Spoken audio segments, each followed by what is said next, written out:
일본 쿠마모토현 쿠마모토시 남쪽 23km 지역에서 규모 7.1의 지진이 발생했습니다. 우리나라에도 영향이 미치고 있습니다. 경남과 부산, 전남, 광주, 제주 지역은 최대 진도 3, 그리고 강원, 경기, 경북, 대구, 울산, 전북, 충청 지역은 진도 2의 지진이 발생했습니다. 그리고 오늘 이제 라디오를 보면서 청취자분들이 또 참여 댓글로 콩과 유튜브로 보내주셨는데요. 김진희님이 수도권 인구도 줄고 있는데 당장 집값이 오르고 공급 적다고 집을 짓는 건 낭비다. 지방은 집이 남아돌고 일본도 주택이 남아도니까 유령집이 많다, 이런 말씀 해주셨고요. 또 이영일님은 대통령이 부동산 대토론회를 왜 하셨을까? 이해 당사자가 너무 많아서 각자 자기 얘기만 한 것 같다. 그만큼 부동산 정책은 좀 답이 없고 어렵다. 서민을 위한 정책이 답이다, 이렇게 보내주셨습니다. 김혜선 의원과 이제 비슷한 토로 이제 말씀을 좀 해주신 것 같아요. 부동산 대책에 대해서 정부가 끌고 갈 땐 끌고 가고 들어야 될 땐 들어야 될 것 같습니다. 너무 끌려가기보다는 그런 균형을 잘 맞추길 바라겠습니다. 7월 28일 화요일 순서 여기까지입니다. 함께해 주신 여러분 고맙습니다. 시장을 이해하는 최고의 선택 최상의 경제쇼, 저는 내일 다시 찾아뵙겠습니다. 감사합니다.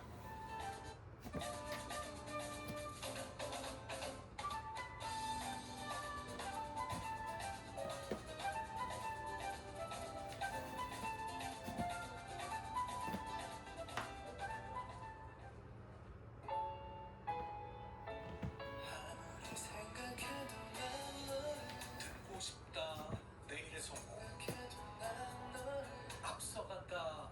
우리의 갓생. 세상의 모든 정보 유니크입니다. 주식장의 불기둥을 잡는 투자 소부터 삶을 지탱하는 건강과 철학의 깊이까지 복잡한 정치 시사 평도까지 멀끔하게 요약해드립니다. 성공을 넘어 삶의 깊이를 더합니다.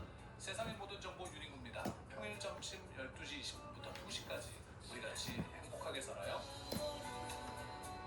세상의 모든 정보 유닝구입니다. 세상의 모든 정보 유닝구입니다. 점심에 만나러 오세요.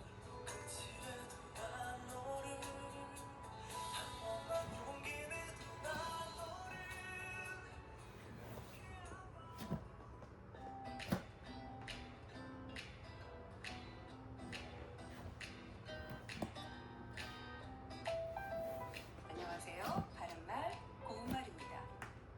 자동차나 배 또는 비행기 같은 것의 흔들림 때문에 메스껍고 어지러워지는 증상을 멀미 또는 멀미증이라고 합니다. 멀미 때문에 자동차를 탈 수 없어 다른 곳으로 여행을 가지 못하는 분들도 있으실 텐데요. 차를 탔을 때 느끼는 멀미는 차멀미라고 한 단어로 되어 있지만 비행기를 탔을 때 느끼는 멀미는 한 단어로 되어 있지 않아서 비행기와 멀미를 띄어서 씁니다. 그렇다면 배를 탔을 때 느끼게 되는 멀미를 뜻하는 표현은 무엇일까요? 아마 배멀미로 잘못 알고 계시는 분들도 있을 것 같은데요. 이것은 배 밑에 사이시옷을 써서 뱃멀미라고 합니다. 뱃멀미는 순우리말로 된 합성어인데요. 앞말이 모음으로 끝난 경우 뒷말의 첫 소리 니은, 미음 앞에서 니은 소리가 덧나는 것은 사이시옷을 받쳐 적는다는 규정에 따라 배멀미가 아니라 뱃멀미로 적는 것입니다. 멀미 중에는 움직이는 큰 물결이나 흐름의 어지러워짐 또는 그런 증세를 뜻하는 물멀미도 있고, 또 높은 산에 올라갔을 때 생기는 멀미로 산멀미도 있습니다. 또 인멀미 또는 사람멀미라는 것도 있는데요. 많은 사람이 있는 곳에서 느끼는 머리가 아프고 어지러운 증세를 뜻하기도 하고, 여러 사람에게 부대끼고 시달려서 머리가 아프고 어지러운 증세를 뜻하기도 합니다. 지금까지 바른말 고운말 아나운서 혜정이었습니다.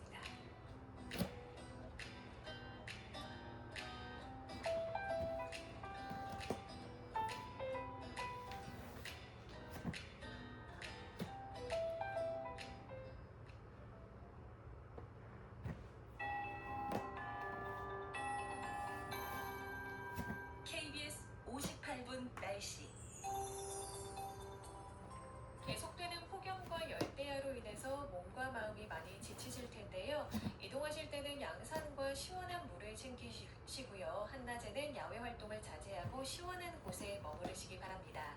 현재 경남 양산과 의역, 창녕에는 폭염 중대경보가 발효 중인 가운데 양산의 낮 기온이 39도까지 오르기도 했습니다. 38도 이상 또는 최고 기온이 39도 이상일 때 내려지는데요. 건강한 사람도 온열 질환에 걸릴 수 있을 정도로 극단적인 더위라서 각별한 주의가 필요합니다. 그 밖에 전국 대부분 지역에는 폭염특보와 열대야 주의보가 발효 중인 가운데 당분간 한낮 체감온도가 33도 이상, 남부지방을 중심으로는 35도 이상을 웃돌겠습니다. 밤사이에도 열기가 식지 못해서 밤 최저 기온은 25도로 웃돌아 열대야가 나타나는 곳이 많겠습니다. 내일과 모레 중부지방과 호남은 가끔 구름 많겠고 영남과 제주도는 대체로 맑겠습니다.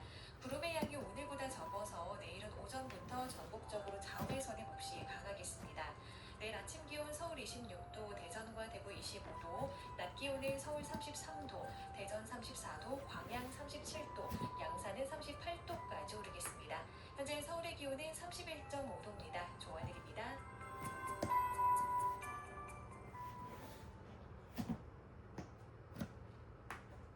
정성보다 하는 국민의 방송 KBS가 5시를 알려드립니다. AM 711kHz, FM 97.3MHz, KBS 1라디오입니다. HLKA.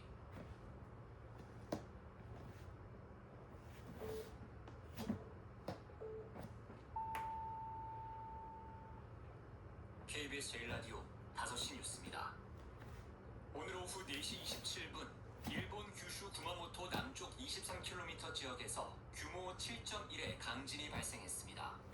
진원의 깊이는 10km로 분석됐으며 이번 지진으로 전남 광주, 경남, 부산, 제주 지역에 진도 3의 흔들림이 전달됐습니다. 또 울산, 대구, 경북, 전북, 충북, 충남, 강원, 경기 지역 등에는 진도 2의 흔들림이 전달됐습니다. 질병관리청은 올해 온열 질환자가 그제까지 1,399명으로 집계됐고 이 가운데 8명은 숨졌다고 밝혔습니다. 온열 질환 5건 중 4건은 실외에서 발생했는데 작업장이 가장 많았고 논밭과 길가 등의 순이었습니다. 연령별로는 65세 이상이 전체 온열 질환자 중 약 30%를 차지했습니다. 한성수 국무총리는 건설 현장과 쪽방촌 등 폭염 취약 장소를 지나치다 싶을 정도로 점검해달라고 지시했습니다. 한 총리는 오늘 국무회의에서 이번 주가 폭염 중대 고비가 될 것으로 예상한다며 이같이 말했습니다. 또 국지성 호우와 태풍의 위협도 여전하다며 최근 장마로 인한 피해 시설 복구와 산사태 위험 대비에 서둘러달라고 주문했습니다. 서울시 소방재난본부는 최근 5년간 전기적 요인으로 발생한 화재 중 4분의 1이 7, 8월에 집중됐다고 밝혔습니다. 아파트나 주택 등 주거시설 화재 역시 7월에 천여 건이 발생해 가장 많았습니다. 선풍기와 에어컨 관련 화재 원인으로는 전선 연결 부위의 접촉 불량이나 전선 피복 손상에 따른 단락 현상이 전체의 80% 이상을 차지했습니다. 서울소방본부는 냉방기기 화재 예방을 위해 문어발식 콘센트 사용을 피해달라고 강조했습니다. 일본에서도 연일 폭염이 이어지면서 열사병 환자가 급증하자 다카이치 총리가 열사병 대책회의를 구성하기로 했다며 요미우리 신문이 보도했습니다.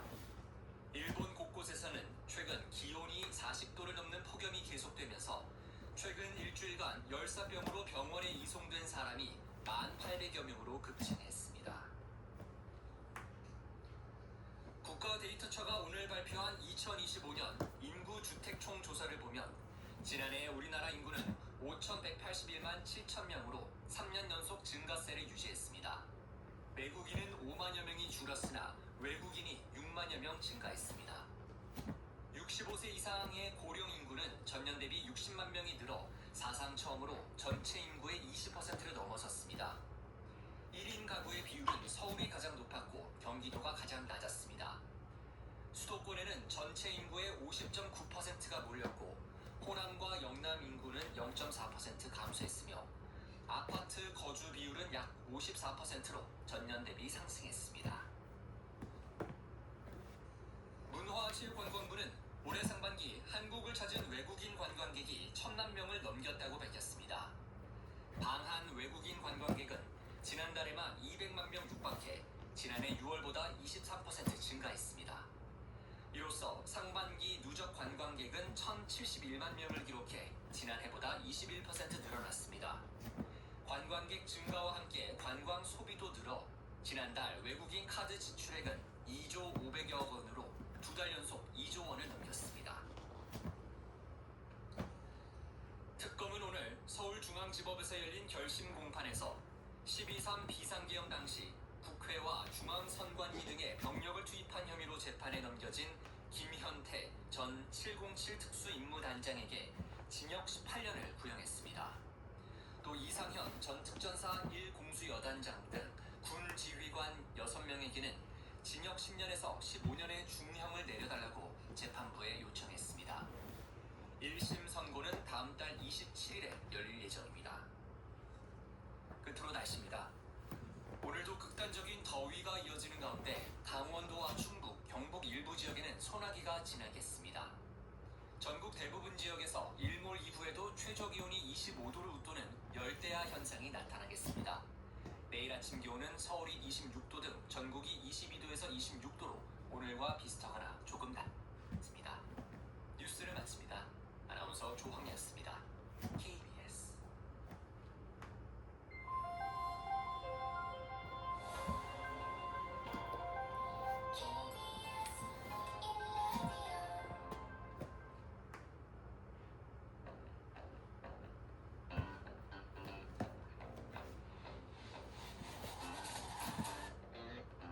KBS 1라디오 뉴스레터 K.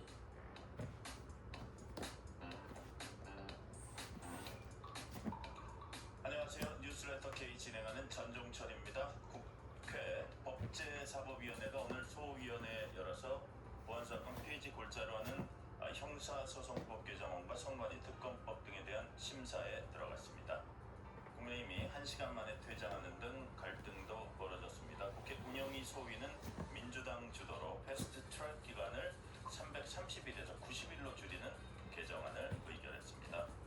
민주당 새 지도부 뽑는 전당대회가 20일 앞으로 다가온 가운데 오늘부터 충청지역 시작으로 권리당원 투표가 시작됐습니다. 국민의힘 윤리위원회가 조경태, 권영진, 진정호 의원에 대한 징계 절차에 들어갔습니다. 당이 다시 한번 내용에 빠질 조짐을 보이고 있습니다. 조정식 국회의장이 현직 대통령 연임 개헌에 대해서 주권자 국민의 선택 문제라며 가능성을 열어두는 발언을 했습니다. 정치 토크 코너에서 주요 정치 현안 자세히 분석합니다. 오늘 인터뷰 코너에선 민정훈 국립외교원 교수와 함께 중동 사태가 글로벌 경제와 대한민국에 끼칠 영향 그리고 한미 간 쟁점 현안을 짚어봅니다. 뉴스레터 K 지금부터 시작합니다.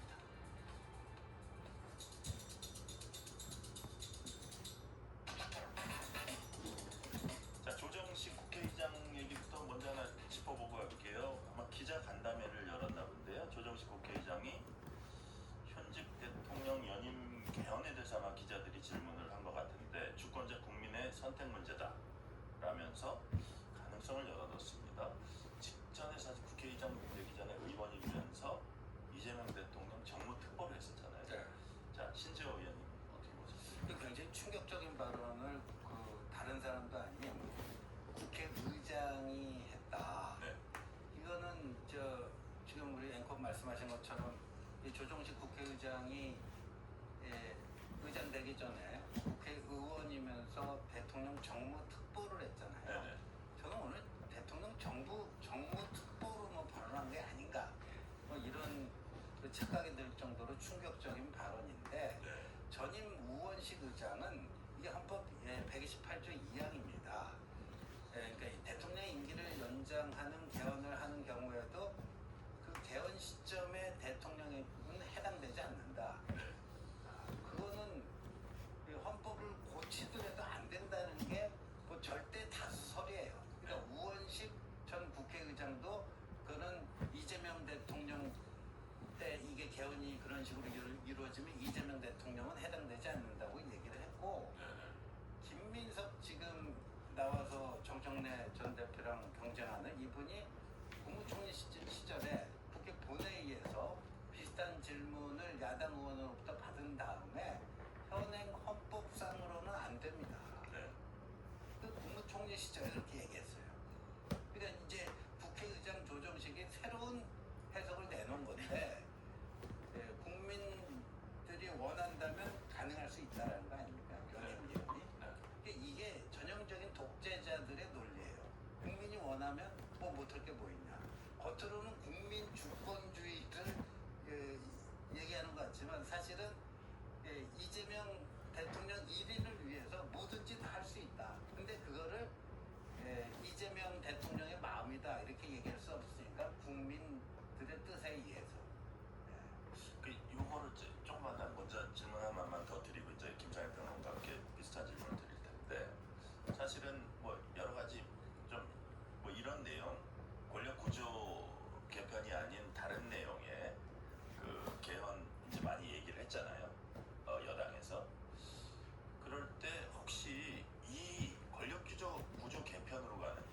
수도 있잖아요. 없는 얘기 갑자기 튀어나올 수는 없죠. 근데 이제까지 그 야당에서 그 이재명 정권이 굉장히 그 개헌에 집착하잖아요. 헌법 전문에 5.18 정신을 넣기 위해서라도 원포인트 개헌이라도 하자. 근데 야당은 의심하는 게 결국 그런 식으로 손대서 본인 임기 연장하려는 개헌을 꿈꾸니까 자꾸만 개헌하는 거 아니냐. 그 얘기를 할 때마다 네. 민주당의 다수의 사람들은 그 음모론이다. 그 음모론이다. 이렇게 얘기를 했는데 국회의장이라는 분이 국민 뜻에 따라서 가는 일이다. 이렇게 얘기를 하는 거예요. 그리고 대통령 같은 경우도 나는 연임은 안 한다 이런 얘기를 한 적은 없어요. 없어요. 네. 네, 그렇다면 여하튼 이런 것들이 야당 입장에서 아 정말 이게 그런 이너서클에서는 좀 얘기가 되고 있었나? 그렇다고 봐야죠. 네. 자 그렇게 보시는 네. 거고요. 자 김성현 평론가님, 네. 이 얘기를 딱 들으셨을 때 조정식 국회의장이 그냥 개인 견해다 아마 이렇게 해명을 할 것 같아요. 제가 보기에는 이거는 본인의 그 개인적인 생각이지 이건 누구하고도 교감이 있을 수 없는 일이었다라고 이제 재차 물어보면 얘기를 할 것 같은데 또 오해를 살 만한 구석은 있는 것 같아요. 어떻게 보셨어요? 오해를 자초했고 비판을 자초한 것 같아요. 그래서 이렇게 되면 대통령도 오해를 받게 되고 대통령도 어떻게 보면 대답을 강요당하게 되는 그런 상황이 될 수도 있고요. 또 오해를 받게 되고 그렇게 되면 국정 지지율에 결국 보탬이 되지 않아요. 그리고 국회의 건의라는 측면에서 굉장히 안 좋은 것 같아요. 국회의장이 왜 한 대통령과 관련돼서 그런 이야기를 했을까? 물론 좀 원론적인 얘기일 수는 있어요. 주권자가 국민이니까. 근데 국회라는 것이 입법기관이고 헌법이라는 것이 만들어졌으면 일단은 지켜져야 되는 거잖아요. 네. 그러니까 뭐 아까 절대 다수설을 또 말씀해 주셨지만 헌법이 있는 동안은 그것을 지키는 게 맞죠. 개정을 하더라도 그거를 감안하고 개정을 하는 게 맞죠. 네.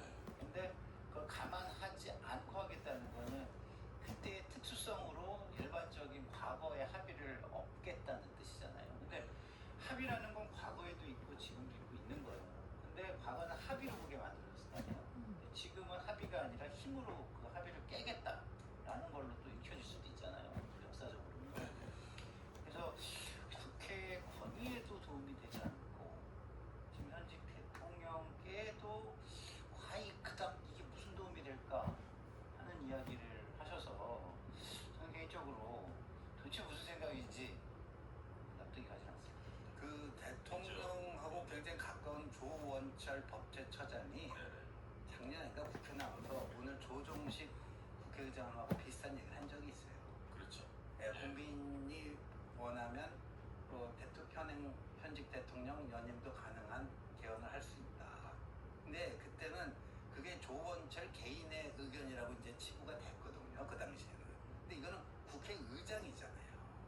국회 암만 대통령 그 정무특보를 했다지만 상권 분립이 엄연히 있는 나라의 그 국회의장이 이렇게 얘기했다. 그래서 저는 오늘 그 조정식 국회의장의 얘기는요. 그 유시민 씨의 여러 가지 그 지적이 아 이게 사실이었구나.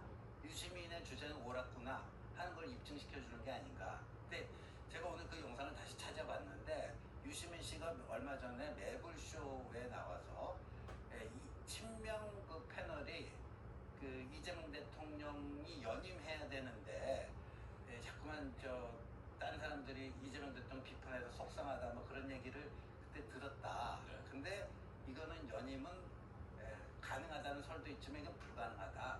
뭐 그러면서 그런 얘기를 쭉 했거든요. 네. 근데 결국 조정식 국회의장이 이 얘기를 함으로써 유시민의 그 염려, 유시민이 지금 이재명 정권 필패할 것이다, 필패의 길로 가고 있다.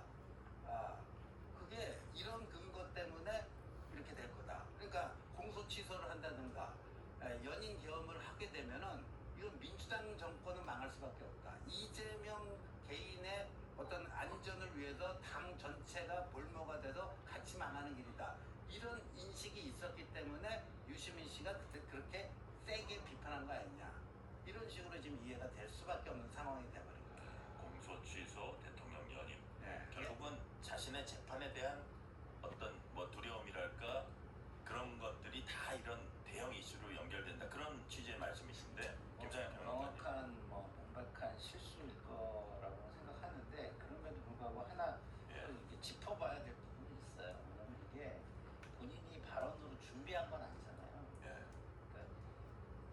객석에서 그냥 응답해서 나온 거잖아요. 그러니까 사실은 대통령 덕분에 국회의장이 됐다 해도 과언 아니에요. 네. 보면.